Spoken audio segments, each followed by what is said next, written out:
Euzu billahi mineşşeytanirracim. Bismillahirrahmanirrahim. 82. sure İnfitar.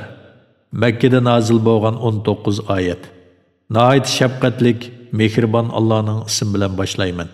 Osmon yerilgan chaqda, yulduzlar tökülgan chaqda, dengizlar bir-biriga qo'shilgan chaqda, qabrlar osti usti qilingan, ya'ni o'liklar chiqarilgan chaqda, har odam ilgari keyin qilgan ishlarining hammasini biladi.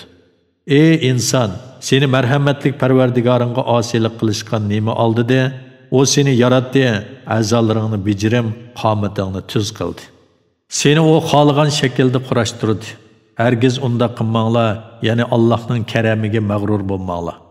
Ey Makka kuffarlari, balki sizlar dinni inkor qilsizlar. Halbuki sizlarning ustinglarda sizlarni kuzatib turg'uvchi farishtalar bor. Ular Allohning dargohida hurmatli farishtalar bo'lib, sizlarning so'zlaringlarni va amallaringlarni yezib turadi. Ular qilmishinglarni bilib turadi. Mu'minlar shak shubhasiz jannatda bo'ladi. Kafirlar shak shubhasiz do'zaxda bo'ladi. Ular qiyomat kuni do'zaxga kiradi. Ular hergiz do'zaxdan ayrilmaydi. Qiyomat kunining dahshatligining qandoqligini qandoq bilalaysan? Ondan yana qiyomat kunining dahshatligining qandoqligini qandoq bilalaysan?